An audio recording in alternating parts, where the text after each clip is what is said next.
Neste momento, damos início à programação específica para os magistrados do trabalho aposentados, que compõem a programação do 19º CONAMAT, Congresso Nacional dos Magistrados da Justiça do Trabalho.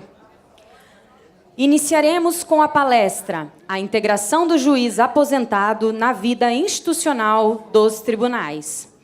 Para compor a mesa dos trabalhos, convidamos o presidente da ANAMATRA, juiz do trabalho, Guilherme Guimarães Feliciano.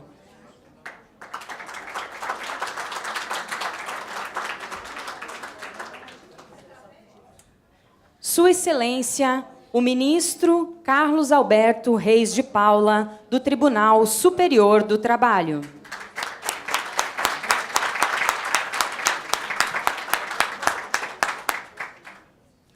Sua Excelência, o deputado federal Lincoln Portela.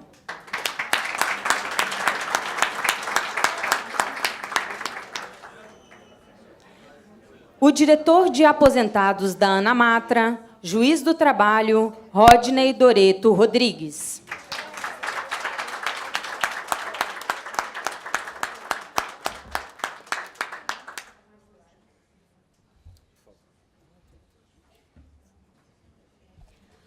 Antes de iniciarmos a palestra, lembramos que hoje, após o término dos trabalhos, teremos a visita ao conjunto arquitetônico da Pampulha e, logo em seguida, o jantar com música ao vivo no restaurante típico mineiro Chapuri. Com a palavra, o presidente da ANAMATRA, Guilherme Guimarães Feliciano. Uma boa tarde a todos. Neste momento e com esta mesa, nós iniciamos oficialmente a programação do nosso tão esperado 19º Congresso Nacional dos Magistrados da Justiça do Trabalho, com o tema Horizontes para a Magistratura, Previdência, Trabalho e Justiça. Eu tenho de, desde logo, ressaltar a importância deste CONAMAT e peço para aproveitar deste ensejo e fazer este breve registro, porque exatamente disse este tão esperado CONAMAT, e tão esperado por várias razões. Tão esperado, talvez, porque a magistratura nunca tenha sofrido uma divisão interna tão grande como a que ela vivencia atualmente. Onde tenho ido, tenho buscado destacar este fato. E estas culpas não são necessariamente imputáveis a nós, magistrados, a nós, associações de magistrados, mas à própria atuação dos poderes constituídos no que diz respeito à magistratura ou às magistraturas brasileiras. Hoje, muitas vezes, percebemos uma cisão que busca, por um lado, atender interesses que estão localizados em uma determinada categoria de magistrados e, por outro lado, uma grande preocupação recíproca entre avanços e retrocessos que se possam reconhecer entre essas categorias. E o que eu tenho dito é que estamos todos na mesma nau. Juízes substitutos, titulares, desembargadores, ministros, juízes ativos, juízes aposentados, estamos todos na mesma nau e precisamos pensar a magistratura com esta visão de unidade. Este 19º CONAMAT propõe-se a isto, e é o que os senhores ouvirão de mim na fala oficial de abertura do nosso congresso, que acontecerá no dia de amanhã. Também é um momento especialmente importante para a magistratura do trabalho, porque estamos aí às voltas com a Lei 13.467 de 2017, a Lei da Reforma Trabalhista. Fizemos nós, ANAMATRA, as nossas ponderações, as nossas objeções durante a tramitação legislativa, mas o fato é que a lei tramitou, foi aprovada, foi sancionada, e como diriam os romanos, legem habemus. O que faremos agora? Nós, com a lei da reforma trabalhista. Como compreendê-la, como interpretá-la nesta constelação normativa que envolve não apenas a própria lei da reforma trabalhista, mas a Constituição e as convenções dos tratados internacionais de que o Brasil é parte. Precisamos saber qual é o pensamento da magistratura do trabalho a esse respeito, o que dirá a Associação Nacional de Juízes do Trabalho a esse respeito, independentemente, por óbvio, do que cada juiz natural decidirá na causa que lhe for afeta. Portanto, eu diria, talvez nunca tenha havido um momento tão importante como este para essas discussões. E nós as faremos, e não à toa nós tivemos um recorde histórico de teses desta feita. Em 19 CONAMATs, nunca tivemos tantas teses como tivemos as apresentadas a este CONAMAT. Dito isto, para esta primeira fala, que exatamente abre o CONAMAT com a discussão da inserção dos juízes aposentados na vida institucional dos tribunais, eu tenho a honra e o prazer de apresentar o nosso presidente de mesa, e que fará, na verdade, também o papel de debatedor, onde lhe parecer conveniente, o nosso querido deputado Lincoln Diniz Portela, do Partido da República de Minas Gerais, que é natural aqui de Belo Horizonte e que conhece amplamente a realidade do mercado de trabalho. O deputado Lincoln foi radialista, foi e é radialista, né, a sua profissão, apresentador de televisão, conferencista muito conhecido e um parlamentar que, gestões após gestões, tem aí se apresentado para a discussão dos grandes temas, lado a lado com a ANAMATRA. É um parceiro, um aliado, um amigo da magistratura do trabalho, assim nós sempre o consideramos, tanto é que não é o primeiro CONAMAT em que o deputado Lincoln é convidado e efetivamente nos brinda com a sua presença. O deputado tem diversos mandatos na Câmara dos Deputados, o primeiro, se não me falha aqui o currículo, em 1999, de 99 a 2003, e está atualmente no exercício de mandato até 2019, e desde então aqui já se computam 5 mandatos consecutivos na Câmara dos Deputados, o que revela que o deputado, como parlamentar que é, tem efetivamente refletido a vontade do seu eleitor, tanto é que tem sido sucessivamente reeleito. E aqui, na própria composição da Câmara, teve diversas atuações de destaque, como vice-líder do então PSL, ou quando então estava no PSL entre 2000 e 2002, como líder aí de 2000 até 2003. No bloco do PL, PSL foi também vice-líder do PL, e, enfim, várias posições de destaque no parlamento pelos partidos em que atuou. E aí algum testemunho pessoal que eu acho relevante dizer. Nós, como magistrados do trabalho, temos tido algumas pautas de especial interesse. Para citar 2 que estão diretamente conectadas aqui com o tema do nosso 19º CONAMAT, trabalho e previdência. Reforma trabalhista, que redundou na Lei 13.467, e reforma da Previdência, da PEC 287, que ainda não foi adiante, mas possivelmente voltará à carga, se não este ano, nos anos que se seguirão. Pois saibam os senhores, o deputado Lincoln Portela sempre esteve conosco também nestas batalhas.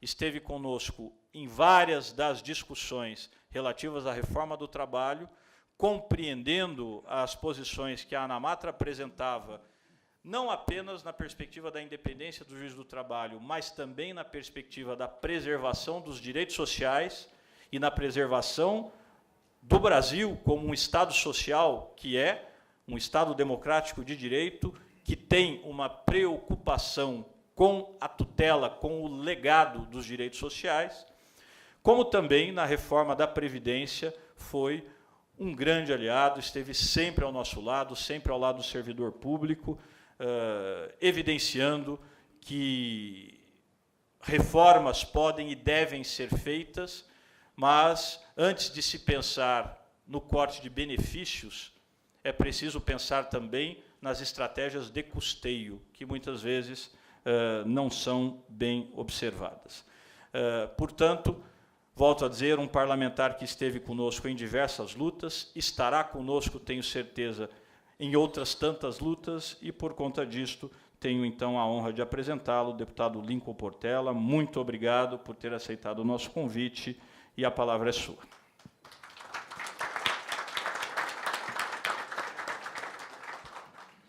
Muito obrigado ao presidente, doutor Guilherme Feliciano. A minha saudação ao ministro Carlos Alberto Reis de Paulo, diretor dos aposentados Rodinei Doreto. Prazer muito grande, senhoras e senhores, juízes, servidores, magistrados que aqui estão presentes, jornalistas, assessores e assessoras. É um prazer muito grande eu poder estar aqui com todos vocês. E a Anamatra sempre, não somente a Anamatra, as Amatras também, né, me deram muito prazer em poder trabalhar e atuar em conjunto, buscando um bem maior para a sociedade brasileira.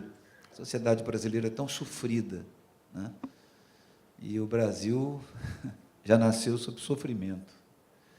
Eu costumo dizer que não foi o melhor de Portugal que veio para o Brasil, tentaram escravizar os nossos índios, e depois 350 anos de escravidão no nosso Brasil. E depois da Lei Áurea, esses ex-escravos foram escravizados socialmente, sendo excluídos das grandes cidades, e eles tinham de procurar, então, os morros, porque não podiam viver ali, e também eles não tinham condições de trabalho e andavam descalços, e como andavam descalços, existia a lei para que os descalços não andassem nas cidades. Então, o trabalho que a Anamatra faz em relação ao trabalhador brasileiro, ele vem resgatar todo um sofrimento, toda uma dificuldade. Eu prefiro trocar a palavra dificuldade e crise por desafios, todos os desafios que os trabalhadores brasileiros passam. E, por certo, também os senhores, como trabalhadores, e as senhoras, trabalhadores e trabalhadoras brasileiras, na área da magistratura, também enfrentam as lutas de vocês, o preconceito, principalmente por parte daqueles que não entendem que todos nós somos iguais, todos nós somos, aspas na minha palavra, desculpem, um tanto quanto chula, farinha do mesmo saco. Então, nós precisamos respeitar, entender, ver as coisas segundo o ponto de vista dos outros. Às vezes, só encontramos o nosso ponto de vista, e só nós estamos certos, e nunca as outras pessoas têm possibilidade de acertarem. Isso é ainda uma ideia de colônia que temos no Brasil, sentimento de colônia. Lamentavelmente, o Brasil, que é uma nação rica, está se tornando cada vez mais empobrecida. Como você pega, por exemplo, a América do Norte, que é uma nação empobrecida e se tornou rica. Então, nós estamos nos tornando empobrecidos por causa de comportamentos de pessoas que ainda pensam que o Brasil é uma colônia e podem fazer o que querem da nação brasileira. Falando sobre a questão previdenciária, eu já havia, aspas, vaticinado que essa reforma não seria votada, porque ela veio, começou da maneira errada, prosseguiu da maneira errada e avançou da maneira errada. E, por certo, mudaram, como todos os senhores e senhoras sabem, o texto por 3 vezes. Eu havia dito que o governo perderia por WO. E perdeu por WO, não pôde colocar o seu time em campo, e, por esta razão, buscou aquela intervenção no Rio de Janeiro. E eu, que trabalho com segurança pública, sei que o lugar mais violento do Brasil não é o Rio de Janeiro, Aí nós vamos partir lá para Fortaleza, para a Tríplice Fronteira, e há 19 anos eu venho falando na Câmara, quando eu era criticado, quando dizia que o Brasil estava em guerra civil. E de Sarney ao último presidente, Michel Temer, a segurança brasileira, segurança pública brasileira, sofreu golpes. Nenhum presidente atinou para o que estava acontecendo, independentemente de seu partido, de sua ideologia. E, por isso, hoje, nós temos 60 mil pessoas sendo assassinadas por ano no Brasil. O DataSUS dá uma média de 10 mil mortes sem causa, que não são reveladas as causas, e disso você pode incluir pelo menos 5 mil homicídios, fora os desaparecidos no Brasil. Essa forma de exclusão que ainda temos na nação brasileira. E o governo perdeu por WO, fazendo aquela intervenção um tanto quanto assodada, que é uma maneira assodada que o governo tem trabalhado ultimamente. Me lembro bem de Itamar Franco, e eu que joguei futebol até os 18 anos no Cruzeiro, aqui em Belo Horizonte, apesar de ser americano, né? Eu me lembro que Itamar Franco pegou a bola, bateu no peito, matou no peito, colocou no chão, olhou para os lados e viu para quem iria distribuir a bola. E, lamentavelmente, o governo atual, eu não faço parte de nenhum partido de esquerda, nunca fiz, mas o governo atual usou aquela máxima, bola para o mato, que o jogo é de campeonato de back central, que chuta a bola lá para frente. E não é dessa maneira que nós tratamos. Nós matamos no peito, colocamos no chão, olhamos para o lado e distribuímos a bola. Estou usando a figura do esporte, do futebol, porque todos nós brasileiros, que estamos à véspera de mais uma Copa do Mundo, e, por certo, não perderemos de 7-1 para ninguém, estamos acostumados com a figura esportiva como pano de fundo para o que está acontecendo no nosso Brasil.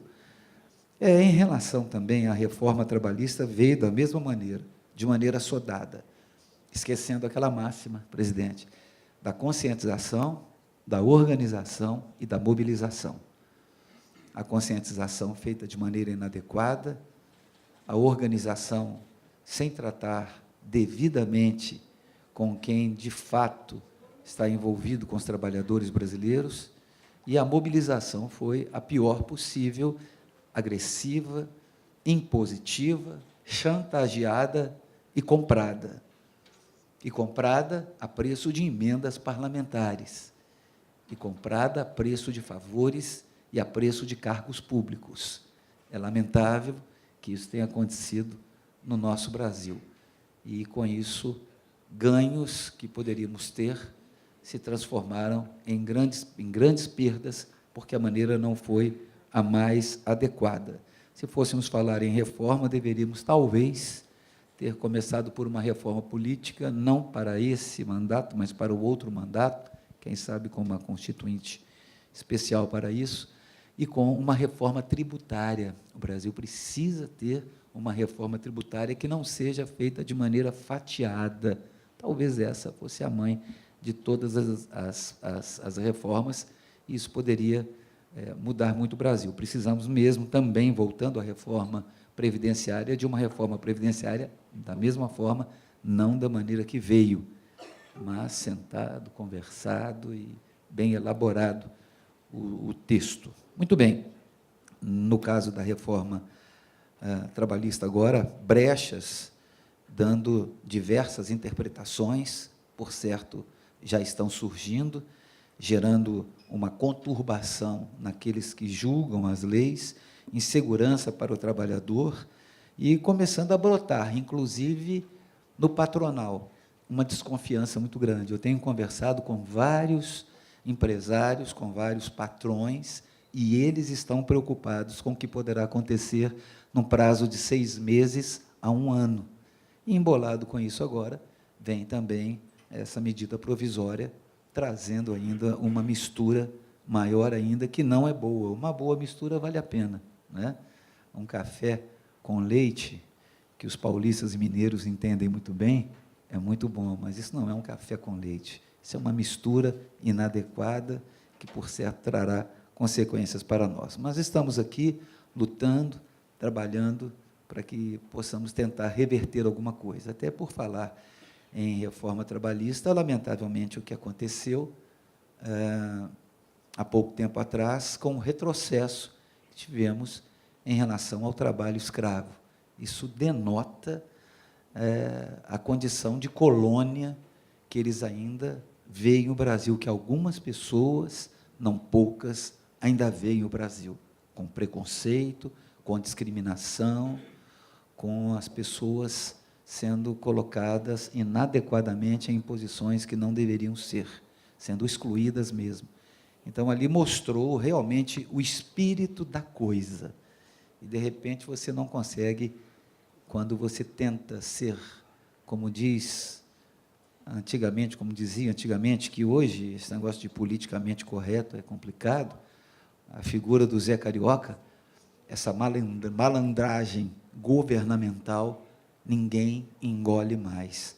Hoje as pessoas têm uma coisa chamada informação, coisa que não tinham acesso devido a tempos atrás. As coisas acontecem em tempo real e o povo consegue enxergar essas coisas. E aquele retrocesso em relação ao trabalho escravo só mostra essa condição que eles querem permanecer, fazer com que o Brasil permaneça ainda. Parabéns à Ana Matra, parabéns a todos os magistrados do trabalho que têm feito um trabalho em favor do povo brasileiro. Grande abraço, prazer muito grande estar com vocês aqui. Vamos dar prosseguimento. Presidente, muito obrigado pela honra.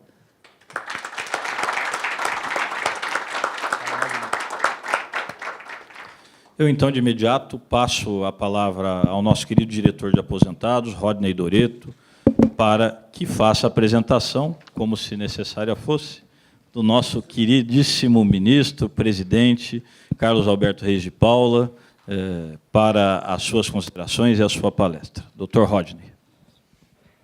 Boa tarde a todos, em especial aos integrantes da mesa, o parlamentar que nos honra com sua presença. Cumpre-me fazer uma breve apresentação do riquíssimo currículo do ministro Carlos Alberto, um pequeno extrato, passo a fazê-lo. Possui graduação em Direito pela Universidade Federal de Minas Gerais, em 1970, graduação em Filosofia pela Faculdade de Filosofia, Ciências e Letras de Divinópolis, 1970, mestrado em Direito pela Universidade Federal de Minas Gerais, 1984, e doutorado em Direito pela Universidade Federal de Minas Gerais, 1980. Foi presidente do Tribunal Superior do Trabalho de 5 de março de 2013 a 25 de fevereiro de 2014.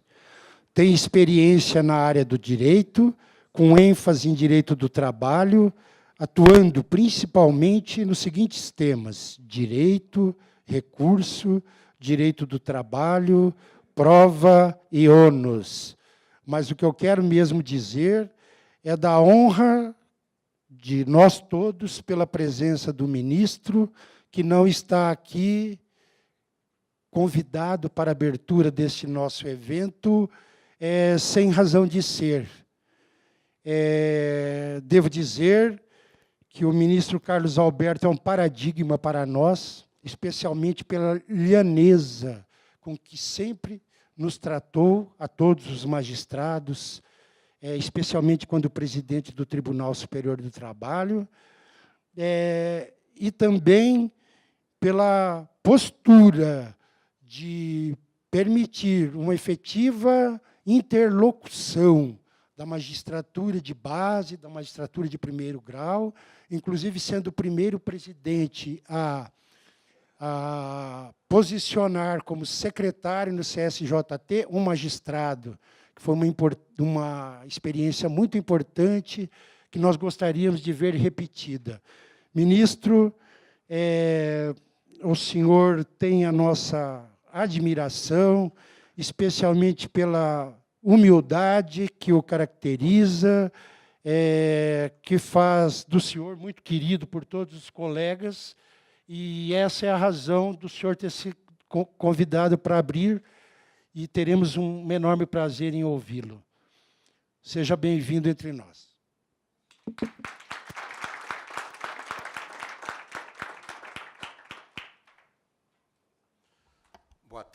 todos.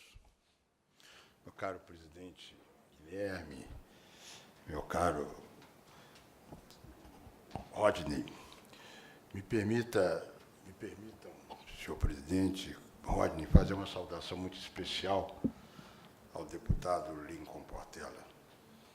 Eu sou mineiro de Pedro Leopoldo.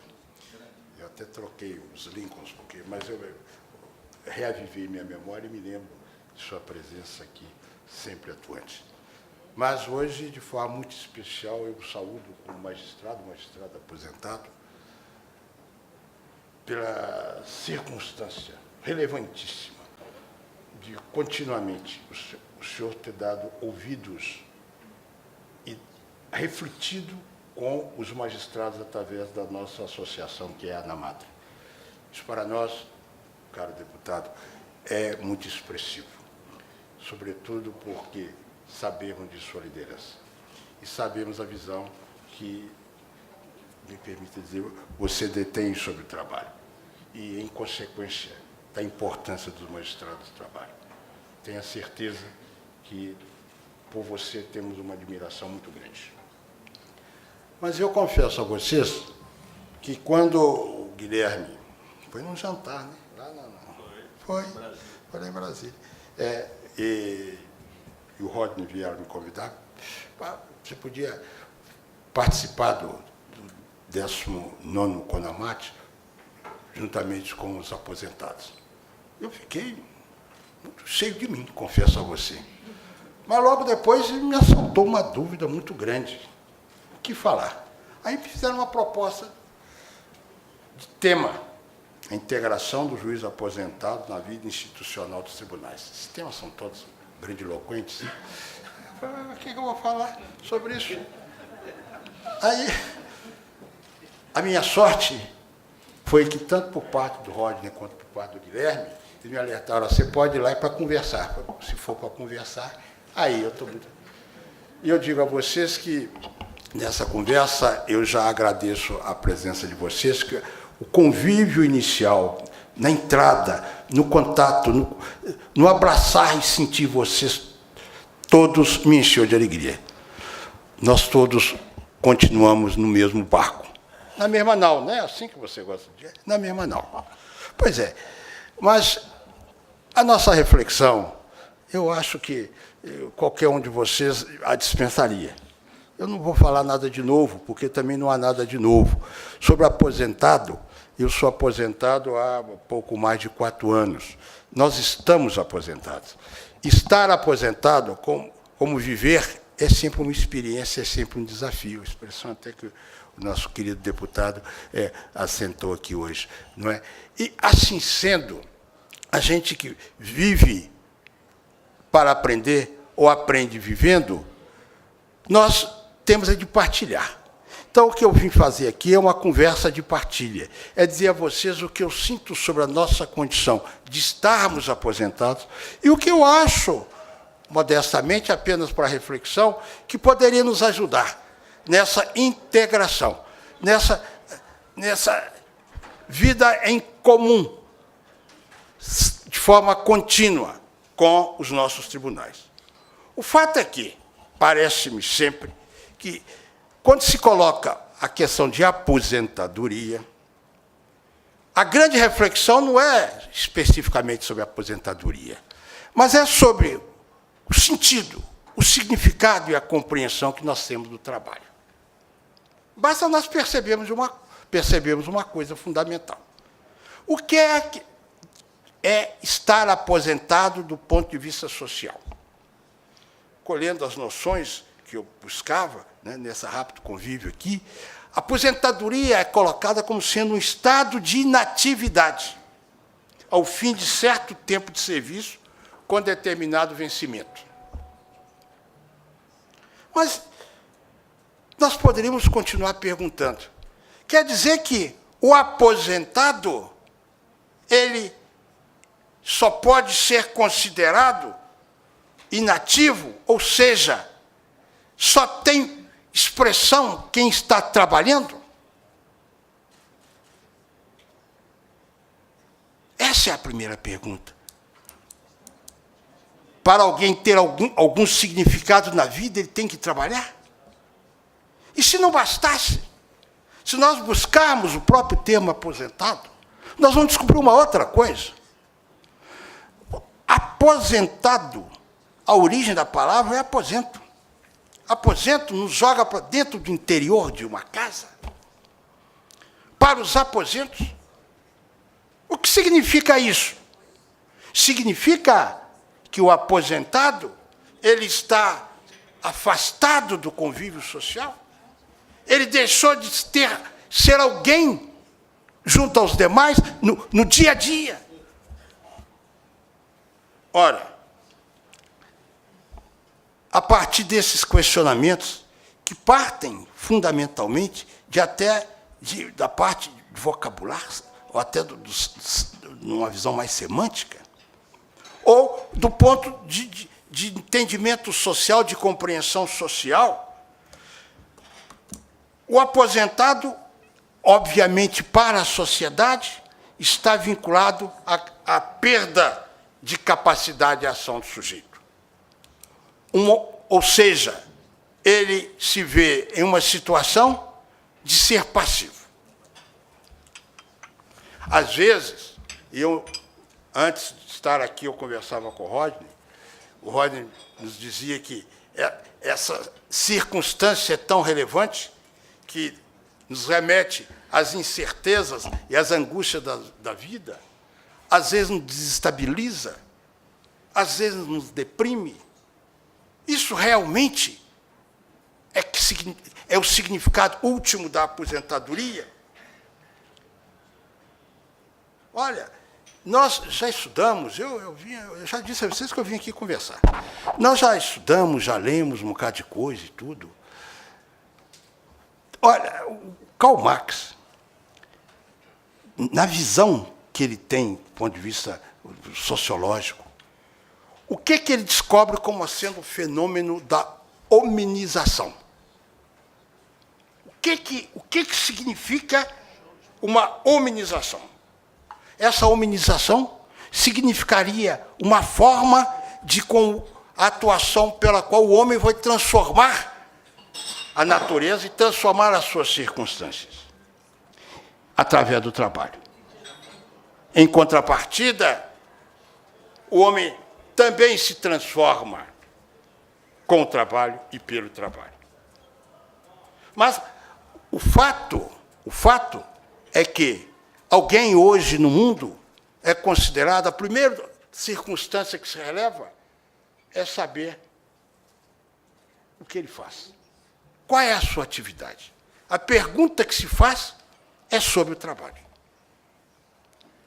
Muito bem. Assim sendo, eu situaria o trabalho como sendo uma categoria central, não só para a organização da vida social, mas também na dimensão psicológica. Isso é uma fotografia que nós colhemos da realidade que está aí a nos desafiar. Mas nós poderíamos levantar um grande questionamento, não só em relação ao trabalho, mas também em relação à aposentadoria. Ambas, tanto o trabalho quanto a aposentadoria, me parecem contendo evidentes ambiguidades. Há um psicólogo francês, que é o Christophe Dejoux, que dizia que o trabalho é, ao mesmo tempo, fonte de satisfação e realização, de um lado. E, de outro lado, é fonte de sobrevivência e sofrimento. Então, dizer-se que o trabalho, visto no primeiro ângulo, como sendo algo de realização, algo de gratificação, ele também tem o seu, vamos dizer assim, o seu desvalor em relação ao homem. À medida em que o trabalho gera também insatisfação e, com frequência, gera sofrimento. Nós sabemos disso. Para você, inclusive poder usufruir das benesses do trabalho, você há de derramar suor. E nisso ele vê exatamente uma das ambiguidades do trabalho. O aposentar, também dentro de uma linha de psicologia, me parece, como alguns, que ele também tem essa ambiguidade, essa ambivalência. Ele surge não só como um momento de crise, como também como um momento de liberdade. Momento de crise por quê? Porque, normalmente, é um momento de ruptura. E esse momento de ruptura, para nós, e eu estou dizendo isso assim com muita ênfase, e eu faço questão de dizê-lo, porque isso tudo é uma angústia que eu vivi e continuo vivendo também. Eu quase como que dando um testemunho para vocês. Meu amigo Pancotti está aqui, fomos colegas até dentro do próprio tribunal, ele convocado, e trazendo todo o seu brilho lá para dentro, ele sabe que isso reflete o que nós sentimos. Viver é um desafio. Eu vou sempre repetir essa palavra. E daí vem que, quando se situa a aposentadoria como tendo um caráter de crise, decorre de um fato que é fundamental para a nossa existência. É porque nós gostávamos de ser magistrados. Nós fazíamos daquilo um deleite, uma realização pessoal, porque nós estávamos a servir a sociedade e ao grupo. E a ruptura é custosa, não tem a menor dúvida. Mas, de outra sorte, vendo o aspecto de aposentadoria, minha cara Berenice, significa também um momento de liberdade. Por que um momento de liberdade? Porque você já não tem mais aquela pressão do horário. Eu confesso a vocês que, logo no princípio, final de fevereiro de 2014, início de março, eu achava tão estranho acordar e não ter que pegar o carro para ir para o tribunal, para começar a estudar voto e começar a ir para a sessão. Isso, até a gente se adaptar, é custoso. Mas o fato é que a gente se libera. Nós deixamos de ter uma rotina de trabalho envolvida, essa rotina, com problemas e mais problemas. Porque, caro deputado, como magistrado, é um resolvedor de problemas. E é por isso que, às vezes, ele se esquece de resolver os seus próprios problemas. Até bom, né? Porque quanto mais a gente se preocupa com os outros, quem sabe a gente está ajudando a resolver os nossos problemas. Não é isso? Então, sobre esse aspecto, aí, Berenice, eu diria, né, nós podemos, então, quem sabe, descobrir a mulher que temos em casa, né? Ou o homem que temos, com quem nós somos casados, ou o companheiro que está ao nosso lado dia a dia, que a gente nem sabe se ele realmente é um companheiro influente na nossa vida. Descobrir os filhos, às vezes a gente até perdeu a dimensão dos filhos, né? Vai descobrir os netos. Daí, talvez, porque a gente gosta tanto de neto, né? Porque a gente não teve tempo para criar filho, então aí fica preocupado em ajudar os filhos a criar os netos, não é isso? Então, tudo isso são momentos em que a gente vai vivendo do ponto de vista pessoal e do ponto de vista de referência à nossa vida na sociedade. Eu observo, eu assentei aqui, que a aposentadoria não afeta somente o indivíduo, mas aqueles que o cercam, porque essa busca da identidade, da realização no trabalho, faz com que esses outros valores fiquem à margem de nossa vida. Mas nós não podemos nos esquecer que, no Gênesis, está escrito que, no 7º dia, ele descansou. Vocês sabem por que eu trago essa palavra do Gênesis? Porque significa a santidade também do descanso. Significa que a vida, apesar de eu ter dito no início que o fundamento último seria a razão de ser com que nós nos situamos dentro da sociedade é o trabalho, o descanso também tem uma expressão maior.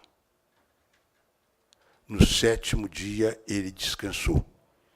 E, com essa atitude, ele santificou o descanso.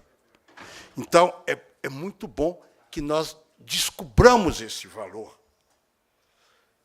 Daí porque, já que no 7º dia ele descansou, nós somos convidados a descobrir novas fontes de satisfação.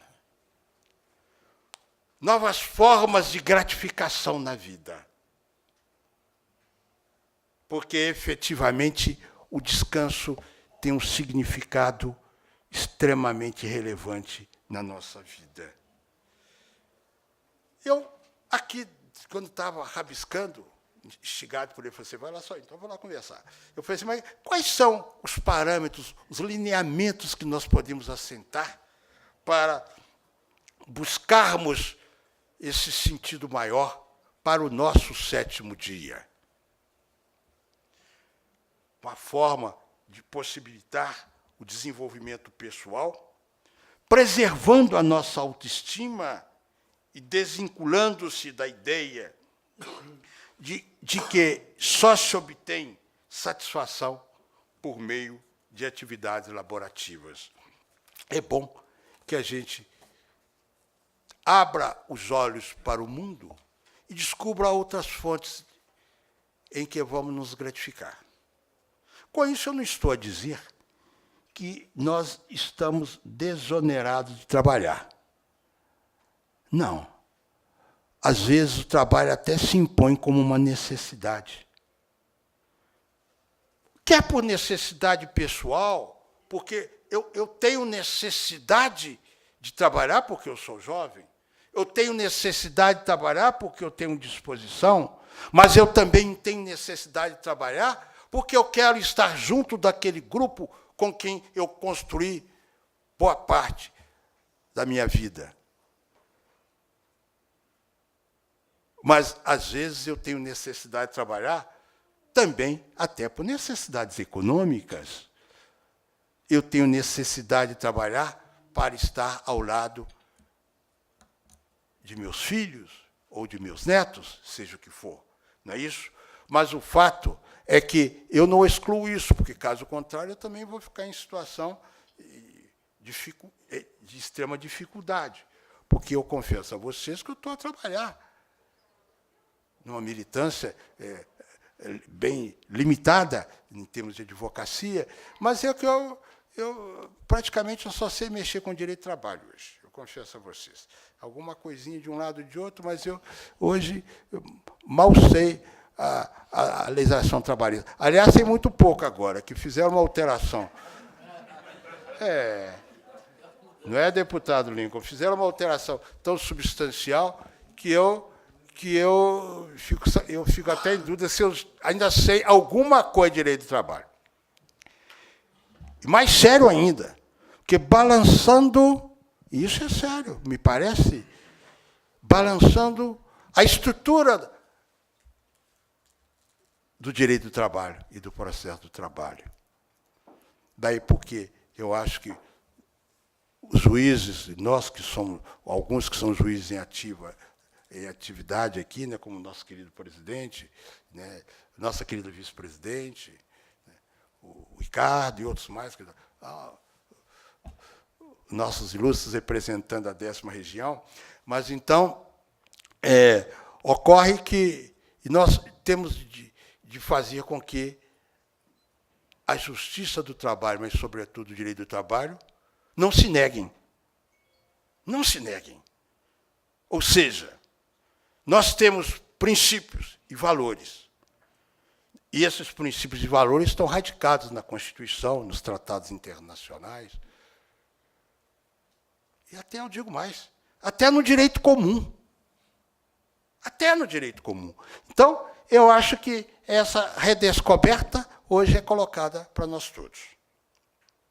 Mas o fato é que, voltando à questão dos aposentados, é que estatísticas que nós frequentamos mostram que em 2020, ou seja, daqui a praticamente 2 anos, espera-se que 11% da população economicamente ativa seja constituída por trabalhadores com mais de 60 anos. Eu pus 60 anos, é porque 60 anos é que se considera idoso. Essa questão de idade também é de uma ambiguidade a toda prova. Vocês sabem disso, que idade não prova nada, ou prova alguma coisa, mas não tudo, porque é uma série de circunstâncias que hão de ser acrescidas à análise sobre a questão da idade. Mas, se assim o é, parece-me que é indiscutível que há necessidade de uma preparação para a aposentadoria. E eu assento aqui. À medida que as ambiguidades de sentimentos podem ter consequências em outras áreas da vida, sendo a família o principal alvo dessas inadequações. Então, é importante que nós nos preparemos. Nós nos preparemos para estarmos aposentados, para estarmos na sociedade e desempenharmos um papel, para estarmos junto à nossa família e conseguirmos ser pais, esposas razoáveis, né? Pais e avós, pelo menos com humanidade, capaz de transmitir um calor de humanidade para aquelas pessoas com quem nós convivemos. Não é isso? Eu, fazendo pesquisa, para dar um certo tom assim mais sério, essa é a conversa aqui, né? Eu descobri que a OMS, enquanto realizada em Madrid em 2002, sobre envelhecimento, fez recomendações veementes, incisivas, sobre políticas e ações que visem garantir a mobilidade, a independência e a saúde dos trabalhadores e aposentados. Principalmente a OMS, fazendo recomendações sobre a promoção dos programas de preparação para a aposentadoria para aqueles que precisam sair ou desejam sair do mercado de trabalho. A esse respeito, meu caro Guilherme, eu não sei se você até participou dessa sessão, mas no final de 2013, numa reunião do Conselho Superior da Justiça do Trabalho, que é a época que eu presidia, o Conselho votou a Resolução 132, que regulamentou o programa de preparação para a aposentadoria de magistrados e servidores no âmbito da Justiça do Trabalho de 1º e 2º graus. Eu me recordo disso, foi um voto até do... esqueci o nome do desembargador, gente, esqueci o nome dele. É do Paraná. É, isso mesmo. Pois é. Mas o fato é que a aposentadoria, e esse momento que o aposentado vive, ele é repleto de transformações. A começar das nossas transformações biológicas, né? Quanto mais o tempo passa, mais careca eu fico. Eu não digo nem ficar cabelo branco, porque eu estou sem cabelo mesmo. Então, já resolvo o meu problema de forma mais simplificada. Uns já ficam com o cabelo mais grisalho e tudo, não é isso?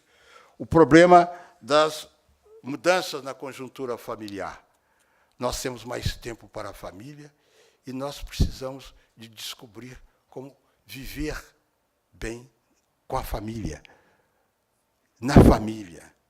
E, para tanto, eu estava lendo um livro um dia desses, eu continuo achando que aquele que consegue viver bem sozinho, consegue viver bem com os outros. O fato é esse mesmo.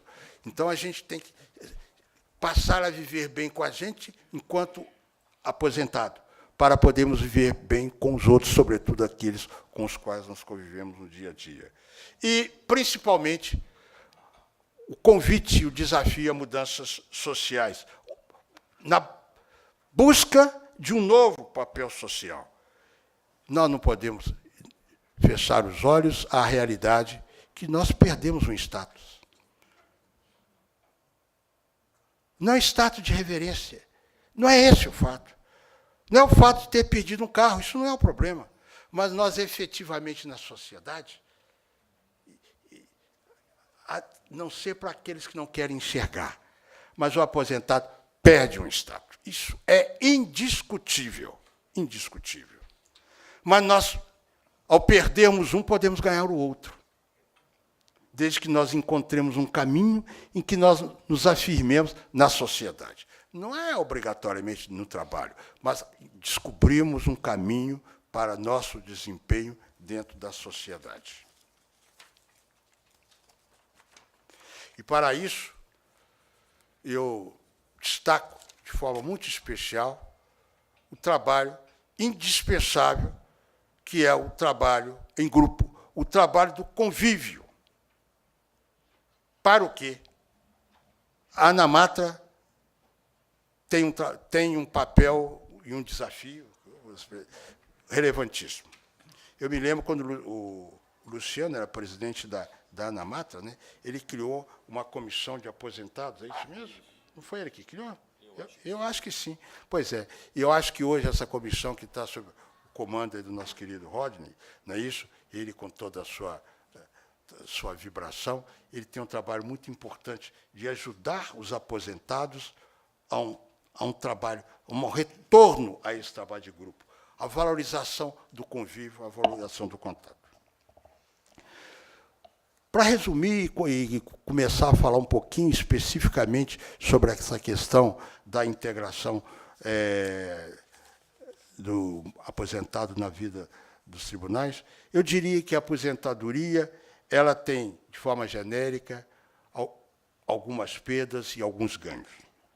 Ganhos, resumidamente, quanto à liberdade de trabalho e a liberdade do trabalho. Outro ganho em relação a termos mais tempo para os relacionamentos. Outro ganho porque nós somos convidados a algo fantástico, a termos um novo começo. Assim como também eu aponto como ganho, nós temos mais tempo para atividades culturais e de lazer. Quem sabe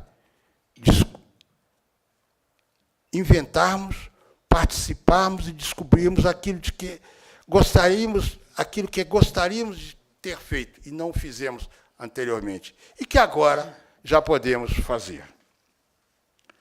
Quanto às perdas, não tenha dúvida que nós temos perdas relevantes quanto aos aspectos emocionais do trabalho.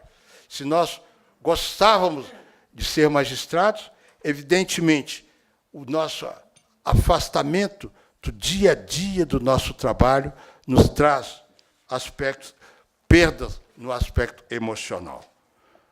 Outra perda, e eu confesso a vocês que eu sinto muita, até hoje, após 4 anos, eu sinto muito isso, é a perda no relacionamento dos trabalhos.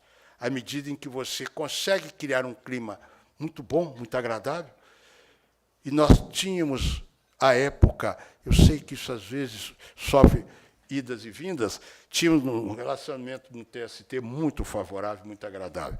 Isso pode ir, pode voltar, mas de forma... isso... Está voltando, está voltando. Assim como também, e eu daqui a um pouquinho volto a falar sobre isso, as perdas podem ter significado em relação a salários e benefícios. O fato fundamental que eu acho relevante destacar é que o aposentado significa um tempo de maturidade, maturidade emocional, às vezes maturidade intelectual. Ora, se nós atingimos, aposentados, esse momento de maturidade, não se pode deixar à margem da história esse nosso crescimento. Não se pode, porque isso significou investimento da própria sociedade. A sociedade sempre investiu em nós, no nosso trabalho. Em consequência, se nós crescemos emocionalmente, intelectualmente, e por que não dizer, na própria vida, nós não podemos deixar esses valores esquecidos à beira do caminho. De outra sorte, também é uma grande perda por parte da sociedade ela desprezar esses valores. Daí porque eu acho que o tema, difícil de falar, né, de a integração do magistrado na vida dos tribunais, passa obrigatoriamente por esse momento que nós vivemos. Momento em que nós temos muitos valores, muitos dados, muitas vivências, muitos fatos que nós podemos trazer e temos muito a receber, porque a vida também ela continua e ela não cessou a partir do momento em que nós nos aposentamos. Com essa perspectiva é que eu gostaria de colocar esse tema de integração do juiz aposentado na vida dos tribunais. O juiz aposentado, ele é um juiz. Ele não deixou de ser juiz. Eu fui, durante um certo período de aula, né, eu costumo dizer que o juiz é o substantivo, aposentado é o adjetivo, assim como o juiz ativo também é o ativo, é adjetivo. Mas o fato é que ele é juiz, e isso está à força da nossa unidade. Nós não deixamos de ser juiz, nós deixamos de exercer o cargo de presidente de vara, ou de juiz substituto, ou de desembargador, ou de ministro. Consequentemente, se assim o é, nós não podemos perder os laços com o judiciário. Para isso, se esse é o caminho, parece-me que é indispensável que nós estabeleçamos um convívio dos magistrados aposentados com o tribunal. Agora, aí vem uma questão muito interessante. Eu fui corregedor, eu fui presidente do tribunal por 11 meses. Eu sei que os 24 tribunais, cada um é cada um. Cada um tem um perfil. Cada um tem um modo de ser. Então, parece-me que a ANAMATA tem um papel fundamental de ajudar a cada matra de encontrar a forma mais adequada para a integração do magistrado aposentado na vida dos tribunais. Não há, no meu entender, um padrão único, um padrão uniforme. A forma de se fazer, nós estamos descobrindo. O Tribunal da Terceira, que é a minha origem, é diferente do Tribunal da 10ª. Nosso ex-presidente está lá para dar o testemunho pelas particularidades do tribunal lá de Brasília, assim como a Berenice está aí para dar o testemunho do tribunal da 23ª, se bem estou lembrado. Não é isso? Agora, parece-me, e aí eu vou fazer algumas ponderações rápidas, parece-me que uma das portas que se abre para essa integração é exatamente através das escolas judiciais da magistratura. Eu, porque cheguei com muita honra, né, com muita alegria, a ser diretor da escola da ANAMAT, eu digo a vocês que a Escola Nacional de Formação e Aperfeiçoamento dos Magistrados do Trabalho é uma das coisas mais valiosas que a Justiça do Trabalho tem. Aí vocês vão me dizer assim, mas os juízes estão chegando, eles que vão caminhar daqui para frente, o que os juízes aposentados, eles que foram ontem, têm a nos dizer? Muito. Muito no sentido de trazer as suas perdas e ganhos, as suas vitórias e fracassos, as suas experiências, as suas reflexões. Não como se nós quiséssemos que os magistrados de hoje ressuscitassem o ontem. Não, não é esse o aspecto. Não se trata disso. Mas é exatamente para que nós façamos uma linha de continuidade, em que aquilo que já foi vivido, já foi experimentado, já foi apontado como sendo exitoso ou como sendo caminho de fracasso, seja colocado nas mãos daqueles que vão dar continuidade.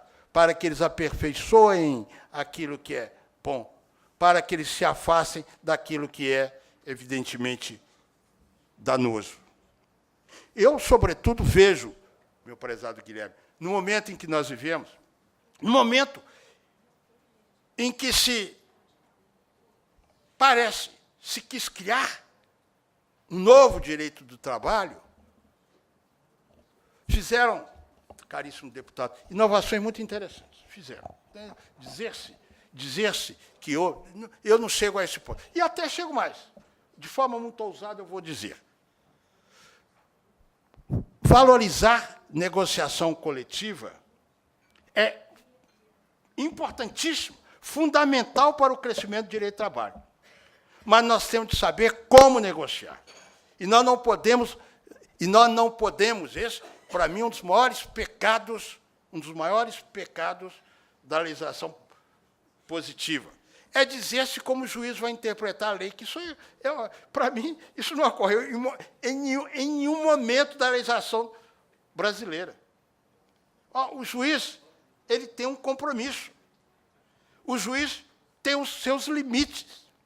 E há, dentro do nosso ordenamento jurídico, há, inclusive, uma hierarquia. O juiz, quando vai trabalhar agora com essa nova legislação, ele vai fazer uma interpretação fragmentar. Ele não pode fazer. Ele não pode fazer. A interpretação tem que ser sistemática. A interpretação tem que ser teleológica. A interpretação ela tem de estar sob a luz da Constituição, ela tem que buscar os tratados, e isso quem tem que fazer é o intérprete. Não há outra forma. Não há outra forma. Quer dizer, então, muita coisa, e longe de mim, hoje eu advogo, né? Longe de mim dizer que a legislação trabalhista não podia ser. Não, evidentemente, ela deve ser continuamente adaptada. E o TST e os tribunais regionais, principalmente o TST, cuidaram ao longo do tempo de fazer os ajustes daquela lei, que estava ultrapassada, que já não respondia de forma adequada, fazia os ajustes que a legislação exigia para as novas circunstâncias, através das OJs e através das súmulas. Pode ser que, posteriormente, elas também merecessem alguns ajustes. E o legislador, lógico, ele pode fazer as opções dele. Tudo certo, tudo bem. Mas não podemos nos esquecer da necessidade e da importância da atuação dos magistrados ao darem corpo à lei, né? Ao fazer com que a lei se aplique aos fatos objetivos. Pois é, mas eu me pedi um pouquinho aqui, mas veja só. Não tem nada aqui. Eu queria falar sobre o negócio da escola. Estou falando sobre escola. Então, a importância da presença da atuação dos magistrados, a meu ver, na escola judiciária da magistratura. Eu também acho, na minha ótica, que os tribunais deveriam abrir as portas para os juízes aposentados participarem de suas promoções acadêmicas, principalmente as realizadas através de seminários, congressos ou similares. É exatamente naquele foco. Esses debates, esses congressos, se fazem também dentro de uma linha do tempo, dentro daquilo que foi construído, o que está sendo construído e daquilo que deverá ser construído. Se assim é, essa participação dos aposentados vai permitir que ele, primeiro, mantenha um relacionamento com o próprio tribunal, com os colegas de tribunal. E, segundo, com essa integração, ele também cresce e pode ajudar o próprio tribunal em seu crescimento. Não tem a menor dúvida sobre isso. Não tem a menor dúvida. Eu acho que esses congressos devem também se valer de toda a experiência dos magistrados que gostam e têm condições de se exporem, de se manifestarem, de ponto de vista formal. Muito bem. Nem precisa dizer que eu acho que quem ajudou a construir deve ter sempre como referência a obra construída. Daí porque, mesmo naqueles momentos de celebrações, de festividades, nos tribunais, eu acho que o juiz aposentado ele deve ser continuamente convidado em estado a estar presente, para ele se sentir como sendo ele tendo ajudado a construir aquilo que está hoje sendo celebrado.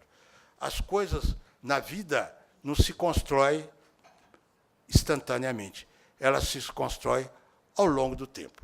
E ele, em determinado momento, teve a sua participação, ele ajudou a fazer aquela construção.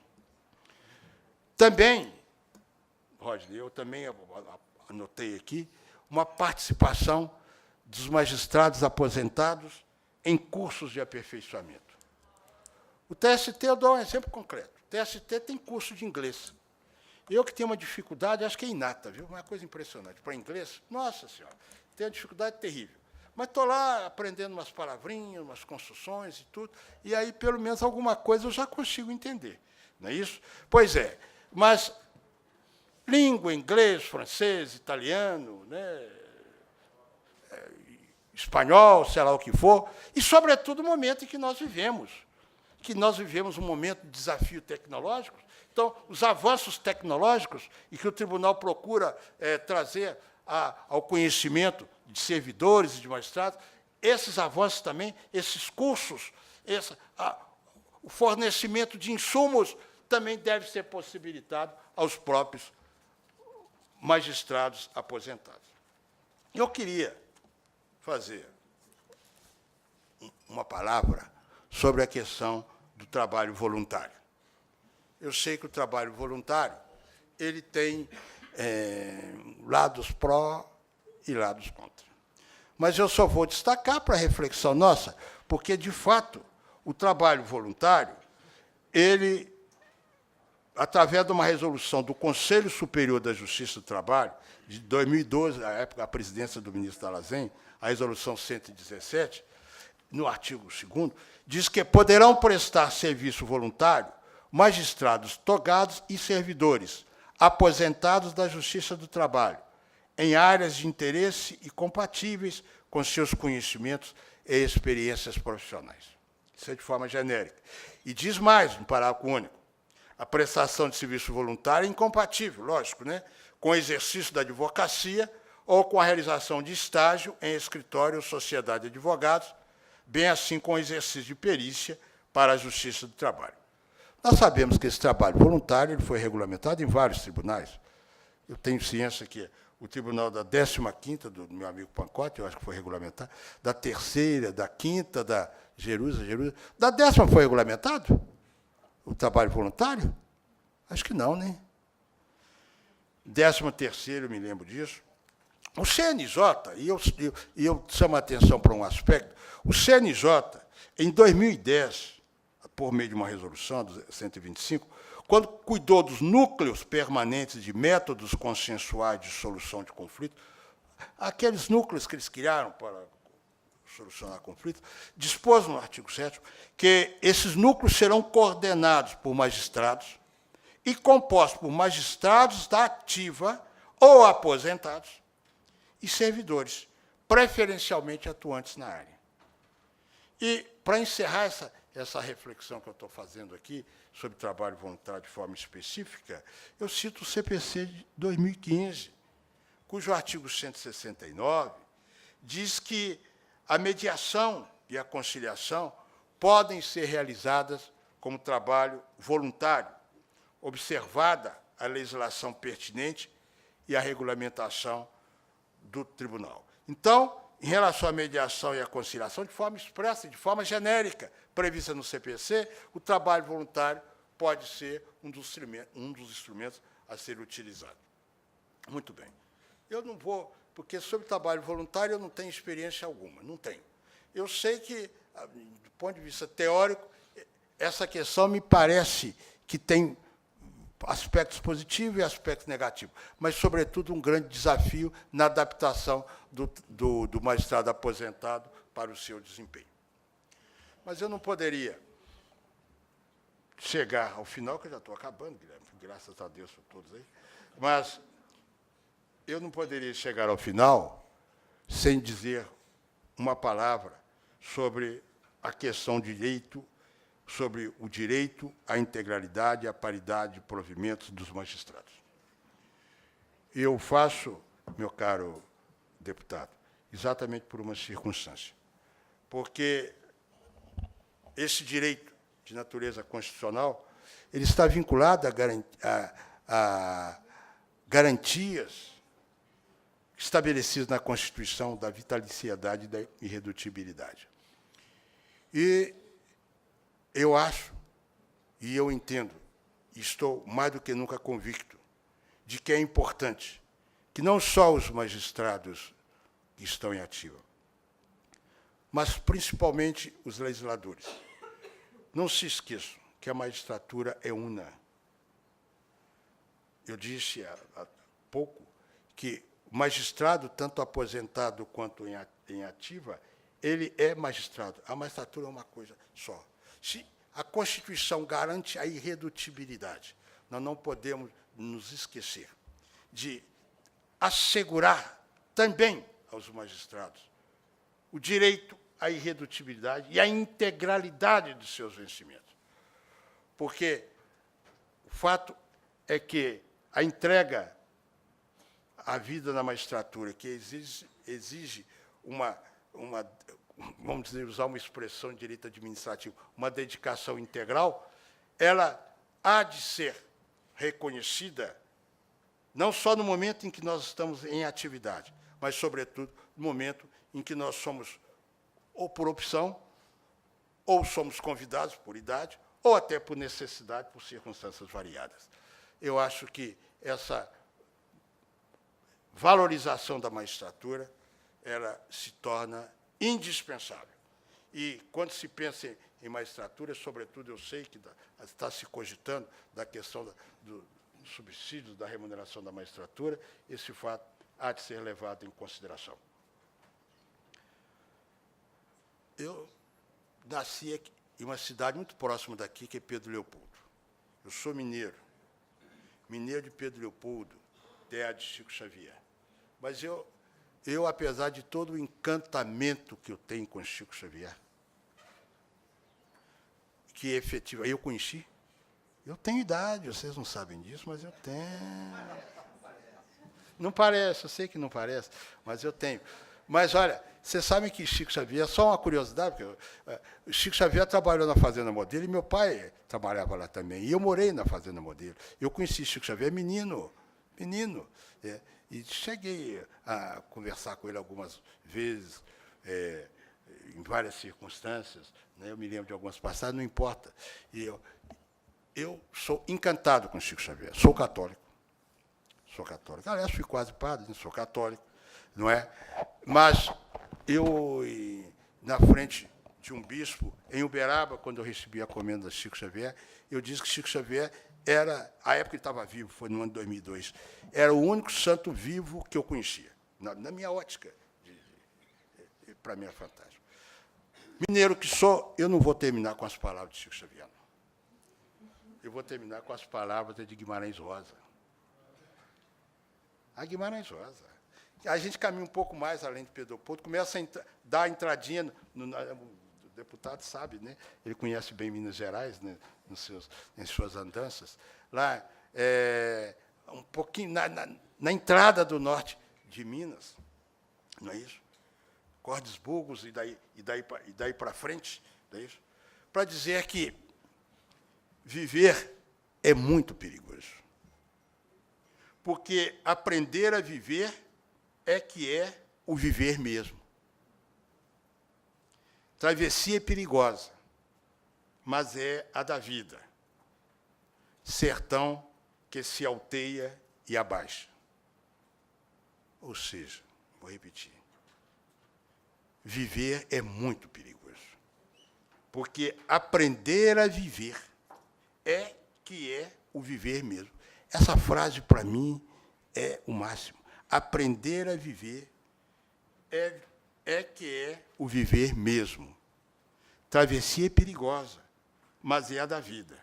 Sertão que se alteia e abaixa. Nós, de Minas, como mineiro, como Ricardo, como... Você não é mineiro. Hein? Hein? Mas você não é mineiro, não. Agora que eu tô... Não é, não. Não é, não. Mas você tem vontade de ser mineiro, né? Tem vontade, tem vontade. Mas então, nós mineiros nos abaixamos para recebê-los em nossa terra. Sejam todos muito bem-vindos. Muito obrigado.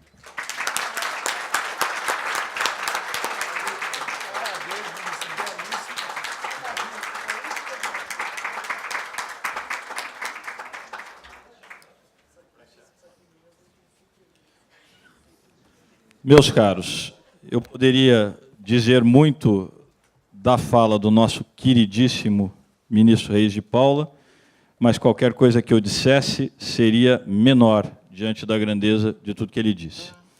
Então, eu prefiro ser pragmático. Sei que os senhores têm um compromisso agora, não é isso?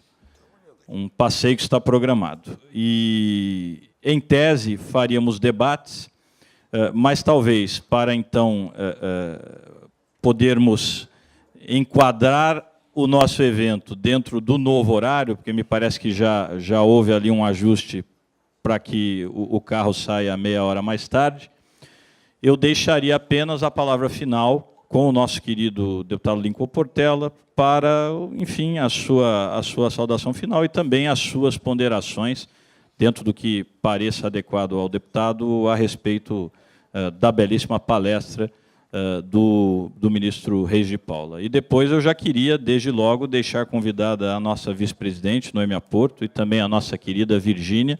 Está aí a Virgínia?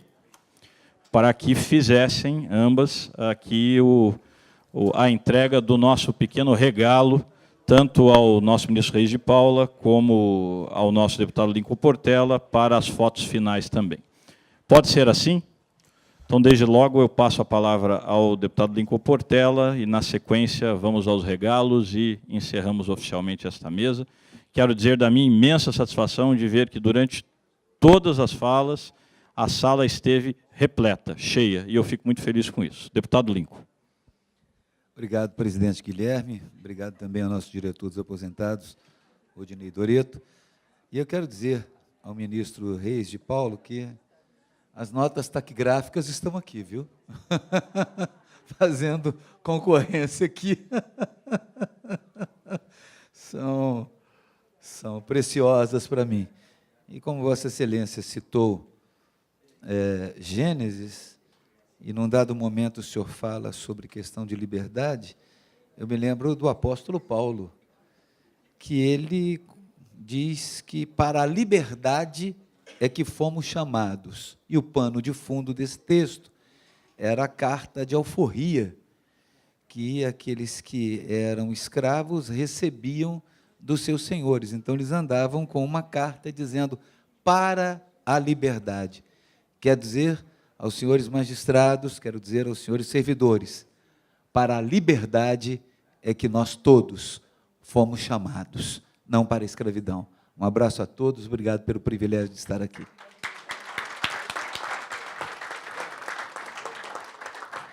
Muito obrigado, deputado Lincoln, nosso amigo. A Anamata será sempre a sua casa, sinta-se sempre emanado conosco. Meu queridíssimo ministro, meu presidente Reis de Paula, de saudosa lembrança na presidência do TST, foram belíssimos tempos, eu ainda não estava na Anamatra, mas já estava na Amatra 15, presidi a Amatra 15 e sei bem o que foi, o que poderia ser e o que poderá ser uma presidência de fato democrática, com um diálogo permanente com a associação. Vossa Excelência foi um exemplo para todos nós, na sua atuação, do colega Saulo, do nosso querido colega Orlando, aqui de Minas, foi realmente um período áureo nas relações entre o TST e a Anamatra. Agradeço a todos vocês, peço que Noêmia e Virgínia venham aqui adiante para a entrega dos regalos e declaro oficialmente fechada esta mesa. Muito obrigado, meus caros.